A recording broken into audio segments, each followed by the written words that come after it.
नमस्कार दोस्तों, मेरा नाम है वरद विजय चव्हाण और मैं आप सभी का मेरे YouTube चैनल में स्वागत कर रहा हूं।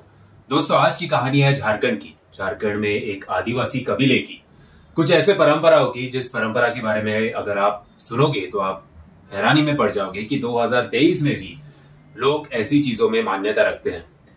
दोस्तों, फॉर एग्जाम्पल कुछ परंपराओं के एग्जाम्पल मैं आपको देना चाहूंगा कि काफी मिन्नतों के बाद जब एक बच्चा पैदा होता है तो उसके बाद उस बच्चे को 10 या 15 फुट की बालकनी से उस बच्चे को नीचे फेंका जाता है और नीचे खड़े लोग उस बच्चे को पकड़ लेते हैं। कभी किसने ये नहीं सोचा कि एक तो वैसे भी शादी के 7-8 महीनों बाद या कुछ सालों बाद एक बच्चा पैदा हुआ है, वो भी मन्नत मांग कर पैदा हुआ है। तो ऐसे बच्चे को थोड़ा इस परंपरा की वजह से अगर कुछ चोट पीट लग जाए या फिर इस बच्चे को खुद की जान गंवानी पड़े तो फिर क्या होगा। हमारे मराठी में इसको नवस बोलते हैं, नवसाचा गणपती। जैसे अभी लालबाग का राजा नवसाचा गणपती, नवसाला पावणारा गणपती, ऐसे लालबाग के राजा को देखा जाता है। और काफी जन लालबाग के राजा के पास खुद की जो भी मन की इच्छा होती है वो राजा के सामने रख देते हैं और फिर वो इच्छा पूरी होने के बाद जो आपने कभी भगवान को बोला होगा कि मेरी ये इच्छा पूरी होने के बाद मैं 101 नारियल चढ़ाऊंगा, या जो कुछ आपने बोला होगा वो आपको पूरा करना पड़ता है। अगर वो पूरा नहीं किया तो फिर ऐसा कहा जाता है कि भगवान का कोप होता है। एनीवेज, दूसरी एक परंपरा मैक्सिको की है जहां पे एक बैल को खुले रास्ते में छोड़ा जाता है। लोग जो है उस बैल के सामने आते हैं और फिर आई थिंक जिंदगी ना मिलेगी दोबारा, इसमें भी ये जो प्रथा है उसको दिखाया गया था। तीसरी प्रथा तो वैसे भी है कि एक दूसरे को पत्थर मारो। पत्थर भी जोरों से मारने चाहिए और अगर पत्थर आपको लगता है सामने वाले को तो उसे भगवान के आशीर्वाद के तौर पे देखा जाता है। कोई कोई जलती हुई शोलों पे भी चलते हैं, ये काफी टाइम आपने देखा होगा।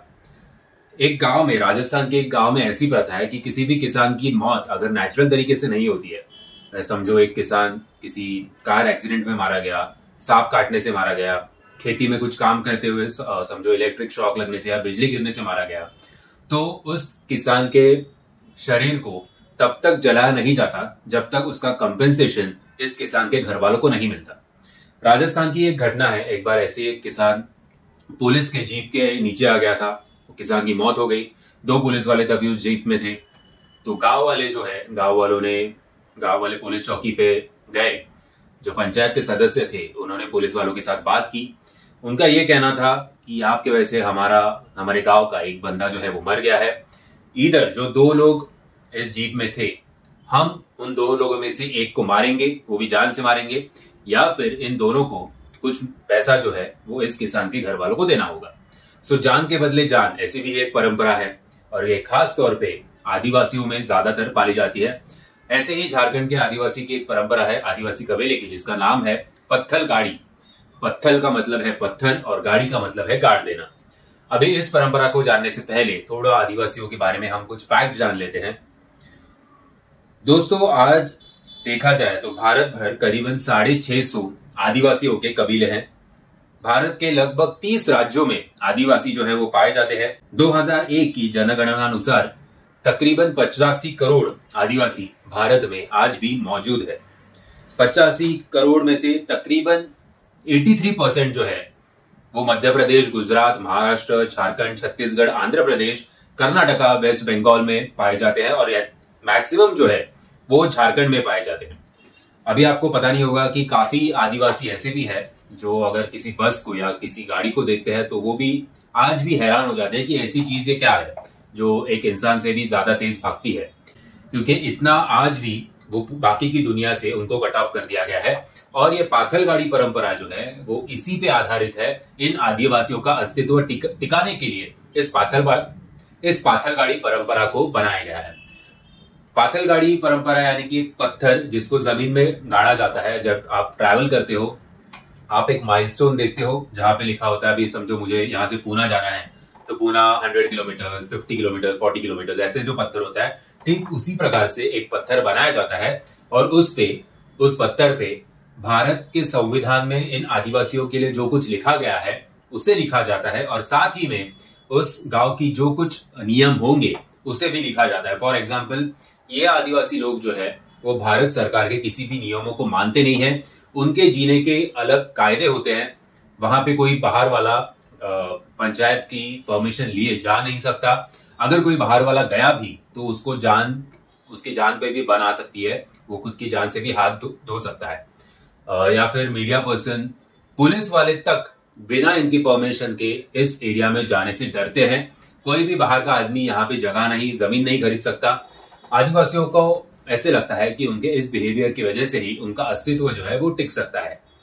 और 2017 में हमारे भारत सरकार ने इसको एक चैलेंज के तौर पे दिया था, क्योंकि ये जो परंपरा थी इसने भारत के जो रेगुलर नियम है, कायदे कानून है, उसको मानने से सख्त इनकार कर दिया और खुद के अलग तौर और तरीकों से ये लोग जीने लग गए थे। ऐसी ही एक बार झारखंड में एक जगह है जिसका नाम है छईबासा। छईबासा में एक गांव है जिस गांव का नाम है बुरगुंडी केरा। बुरगुंडी केरा के ग्राम सभा ने एक बार सभी गांव वालों को ये फरमान जारी कर दिया कि सभी गांव वालों को अपना वोटर आईडी और अपना आधार कार्ड जो है वो डिपॉजिट करवाना होगा, और जब इलेक्शन आएगा उसके बाद ये सबमिट कर देंगे।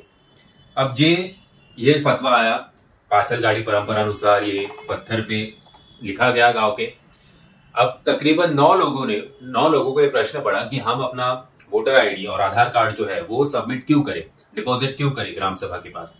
हम लोग नहीं करेंगे, और अगर आप ये करवाना चाहते हो तो आपको हमें प्रॉपरली समझाना होगा कि हम ये डिपॉजिट क्यों करें और इससे हमारा क्या फायदा है और आपका क्या फायदा है। तो अभी ये बात जो है वो इस ऑर्डर के खिलाफ जाने वाली थी। ग्राम पंचायत के जो लोग हैं वो भी इससे काफी नाराज, बाकी के गांव वाले भी नाराज कि कोई भी 9 लोग गांव के खिलाफ कैसे आवाज उठा सकते हैं, जबकि यही पाथलगाड़ी परंपरा के हिसाब से हम अभी तक अपना जीवन जो है वो जीते आए हैं।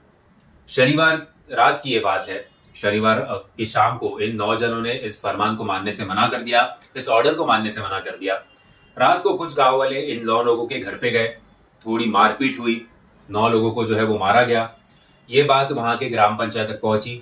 अगले दिन सुबह रविवार के दिन ग्राम पंचायत बिठाई गई, 9 लोगों को वहां पे खड़ा कर दिया गया, और उस प्रथा के माध्यम से देखा जाए तो इन 9 लोगों को पता था कि शायद आज हमारी जान भी जा सकती है, क्योंकि हमने इनके खिलाफ आवाज उठाई है। सो इन 9 लोगों ने एक दूसरे को इशारा किया। इशारा करने के बाद जहां जगह मिली वहां से इन 9 लोगों ने भागने की कोशिश की। गांव वाले भी इन 9 लोगों के पीछे पीछे गए। जंगल में एंट्री करते ही ये 9 लोगों में से 7 लोग जो है वो पकड़े गए। 7 लोग पकड़े जाने के बाद उनके हाथ पैर जो है वो बांधे गए। हाथ पैर बांधने के बाद उनको जंगल में घसीट कर ले जाया गया। वहां पे उनकी काफी पिटाई हुई। उनका सर जो है वो धड़ से अलग कर दिया गया। शरीर पर मल्टीपल इंजुरीज के निशान थे, और वैसे ही सिर कटे धड़ को पेट से लटका दिया गया। अभी ये बात जो है उन 9 लोगों के घर वालों तक भी पहुंची थी कि अभी पूरा गांव का गांव अगर हमारे परिवार वालों के पीछे गया है तो इसका मतलब यहाँ से कोई जिंदा बच के आएगा नहीं। सो इन फैमिली वालों में से कोई 1-2 जन जो है वो पुलिस चौकी जाते हैं और वहां पे एफआईआर दर्ज कराते हैं। अभी इन गांव वालों की पाथलगाड़ी परंपरा की दहशत देखिए। पुलिस भी जो है वो गांव में एंटर करने से डरती है, क्योंकि अगर वैसे भी ये लोग पुलिस को मानते नहीं है, ना हमारी सरकार के कायदे कानून को मानते हैं। अगर पुलिस सिर्फ हाथ में डंडा लिए गांव में घुस गई तो फिर पुलिस वालों को भी खुद की जान का डर इन लोगों से बना हुआ था। इसीलिए रविवार की रात को पुलिस गांव के बॉर्डर पे आती है, कांटेक्ट करने की कोशिश करते हैं, पर वहां से कुछ जवाब नहीं मिलता।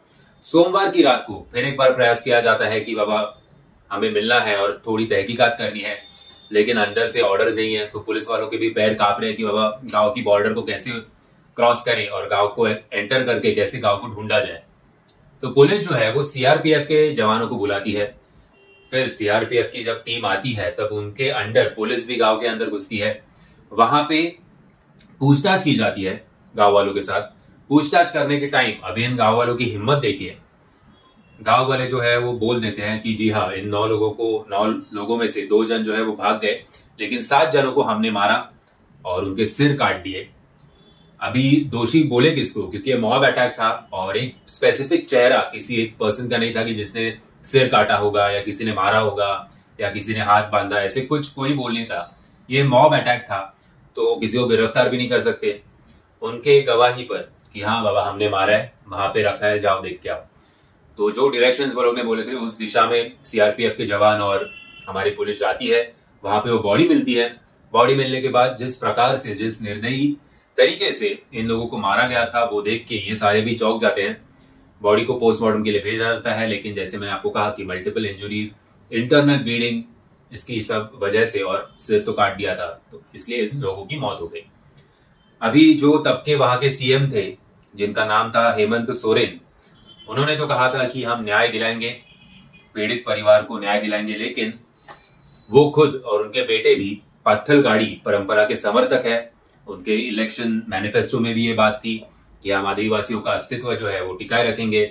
सो कितना न्याय मिलेगा इन 9 लोगों के परिवारों को, इस बारे में तो हमें कोई जानकारी नहीं है। अगर पाथलगाड़ी परंपरा की दूसरी बाजू देखी जाए तो शायद आपको इन लोगों पे तरस आएगा, या फिर इनकी बाजू जो है वो सही लगेगी। पाथलगाड़ी स्टार्ट होने के पीछे कारण ये था क्योंकि आदिवासी लोगों का ये कहना था कि हमारे पास सब कुछ है, हमारे पास जंगल है, पानी है, अच्छी खेती करने के लिए जमीन है, लेकिन हमारे अधिकारों को हमसे छीना जाता है क्योंकि डेवलपमेंट के नाम पर। ऐसी एक बार 2017 में साउथ कोरिया की एक कंपनी झारखंड में आने वाली थी और झारखंड में एक काफी बड़ा प्लांट वो खड़ा करने वाली थी। सो काफी बड़ी जमीन उन्होंने खरीद ली।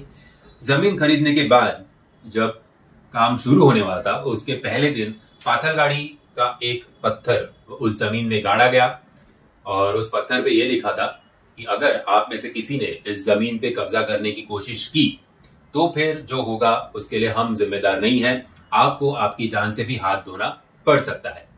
इस फतवे को देखने के बाद किसी की हिम्मत नहीं हुई, कंपनी जो है वहां पे शुरू होने से पहले बंद हो गई। तो आदिवासियों को खुद का आवाज उठाना होगा, तो उसके लिए पाथलगाड़ी परंपरा का वो सहारा लेने लग गए, खुद के अस्तित्व के लिए पाथलगाड़ी परंपरा का उपयोग करने लगे। लेकिन ये खून खराबा कहां तक जायज है, इस बारे में ये एक डिबेट का मामला है, ऐसे हम कह सकते हैं। सो दोस्तों, ये कहानी थी एक ऐसे परंपरा की जो परंपरा आज भी कायम है। नो डाउट आदिवासियों का कहना काफी हद तक सही है, लेकिन जो तरीका वो लोग अपना रहे हैं वो आज के लॉ एंड ऑर्डर की दुनिया में उसे बिल्कुल भी सपोर्ट नहीं किया जा सकता। दोस्तों, मैं आशा करता हूं आपको ये वीडियो पसंद आया होगा। अगर आपको ये वीडियो पसंद आया होगा तो याद से वीडियो को लाइक, शेयर और चैनल को सब्सक्राइब करना मत भूलना। जय हिंद, जय महाराष्ट्र।